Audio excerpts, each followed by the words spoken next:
What is the biggest mistake that most people make in their working out routine? I know for most of you, you're trying to lose weight, you want to gain muscle mass and strength, and more importantly, you want to stop the pain in your body. But there's one thing that most people leave out, and they don't even realize why they're leaving it out. Today, we're going to talk about what's the biggest mistake that people make in their workout routine. It's going to surprise you because it's not exactly what you think.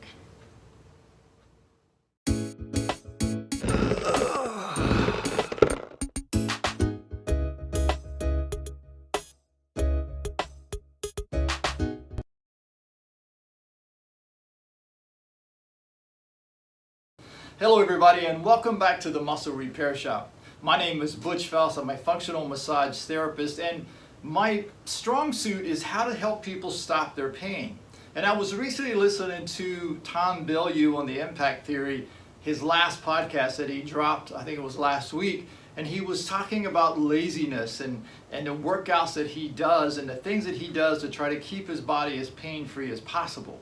And he touched on 2 out of the 3 key things that can keep your body pain-free. So let's get started with those today. So let's dive into number 1, food. As Tom said, he watches what he eats because inflammatory foods, things like starches like breads and pastas and white rices and white potatoes, can have an inflammatory effect on your body that can actually cause joints to hurt, your back to hurt. You start to feel a little sluggish. And the reason for that is that these foods convert into glucose in your body, and when you have that, the body's trying to deal with it the same way it would if you were eating pastries and desserts.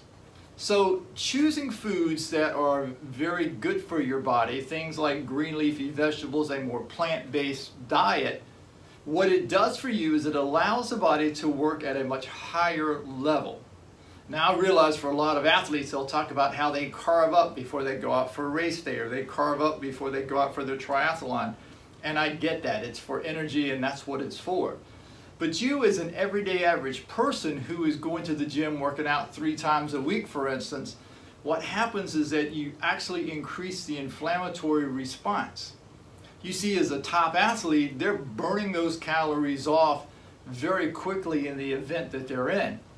But for people like you and I who are not running 26 miles, or we're not riding a bike 50, 60, or 100 miles, we don't burn that kind of calorie intake. And so therefore what happens is it stays in our body, increases our insulin output because it's trying to deal with the glucose, and that sets off the inflammatory response. I would say for the average person in our country today, what we need to be looking at is more of a plant-rich diet. Now, I'm not talking about becoming a vegetarian or a vegan. You can do that if you want. But my point is 70% of your diet at least should be plant-based foods. Things that grow naturally in the ground. As one doctor would say, if it's in a box or a bag and it has a barcode on it, you probably don't want to eat that. And then the remaining of your diet, so if you go 70% plant-rich, the remaining of your diet could be 20-25% meat. And when you're eating meat, make sure you get good clean meat. If it's beef, it's grass-fed, grass-finished. If it's pork or it's chicken, it should be free range, or let me put it this way, pasture raised. I just learned a new thing recently that said free range actually talked about they can be free range and still be in a building. They can be organic, and all the organic is saying is that the owner of the chickens are very knowledgeable of what they're feeding them. That does not necessarily mean that it's great stuff for you. But if you get pasture raised, means that they're outside eating bugs, for instance, in the case of chickens, out in the pasture. This is going to be good for you to do that. And then the remaining 5% or so, if you like starches, of course, you can have those. Another thing that I've tried in my diet is I work with intermittent fasting, where I do not eat for like 12 hours each day at a time. For some of you may need to work up to that, and if that's what you want to do, that's fine as well, and that's a whole nother topic. Then number 2 is about strength training. Now Tom was talking about in his strength training regimen, he was really focusing on the deadlift, and that if he did the deadlift 5 days a week, he was great. He used lighter weights, more reps. But he realized that if he did it 3 days a week, not so great. And then the other thing was he would talk about his push and pull. And the pull was like working his biceps, and what he would notice when he was working his biceps, that the traps on the back of his shoulder would get tight.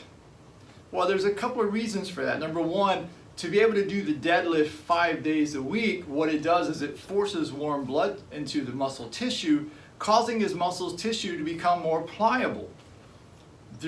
What's going on there, and in fact he was focused on his low back with his deadlifts, is that as he's doing the deadlifts and working with his legs, he's tightening the upper quads.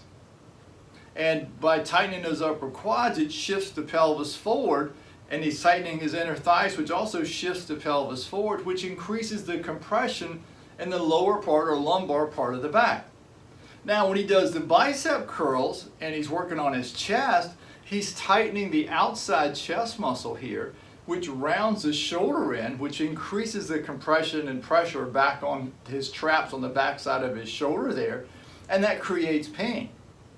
Again, where people make a mistake with muscles is that if my pain is here, the cause must be here, and we're going to work here. And like I've said many, many times, if you watch my videos, rarely is the site of pain the cause of pain. So if I'm getting pain back here, chances are I'm tight over here. And once I loosen this up by the simple stretch that you can see on other videos of in a doorway and you're stretching out this way, you'll feel this opening back up. Now what happens is when you stand up, the body can freely stand up straight. So when it comes to strength training is important for your body because A, it increases the density in your bones, it gives you stamina, but at the same time, it allows you the ability to do things in your life without hurting yourself.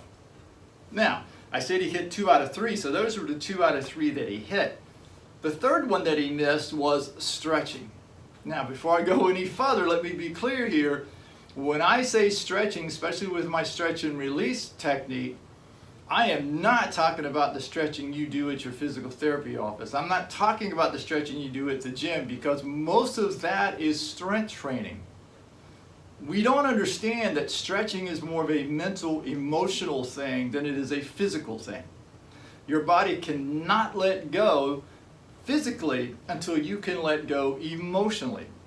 So like I was talking about Tom and his strength training, by him doing the deadlifts, he's shortening the muscles here on the front of his thighs, the quads, and the inner thighs.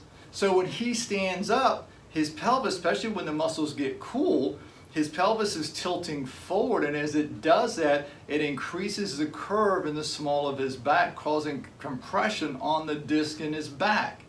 And that can cause you to wake up in the morning with a stiff low back. Anytime that you have a stiff low back and it feels good when you sit but hurts when you stand, that is not a back problem. That is a thigh problem. And so those are the things that we want to understand about the human body. So learning how to stretch your body where you're holding for 5 seconds at a time and you're breathing out during that 5 seconds that you're holding that stretch, and allowing the brain to see that you're safe and will let the muscle release. If you hold it for too long and there's too much pain, your brain goes into the fight or flight response, and now you're doing a bicep curl or you're doing a chest press or whatever you're stretching, and you're not stretching the muscle. The brain has to know you're safe and let that go. The 10 repetitions that I always talk about is literally to show your brain each time you do that, you didn't die. You didn't tear anything, you didn't break anything. Your brain has to know that it's safe before it's going to allow you to stretch. Think about this. If you did splits every single day and somebody said, hey, so-and-so's coming to my party and they're going to do a split for us, and it happened to be you they're talking about, you would think nothing of it. But if you've never done a split in your life, you would have thought they lost their minds, correct? That's the thing to think about with stretching. So it's a different mindset from strength training. I get athletes who come in and they want to push as hard in stretching as they do in strength training, and that's just not the way to do that.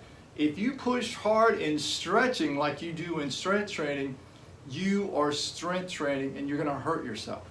That's where most people hurt themselves with stretching. Stretching is pretty much meditative. As I'm saying that and I'm thinking at the same time, stretching is meditative. And you have to be able to let go emotionally before you can let go physically. So if you like what you heard today, be sure to subscribe down below.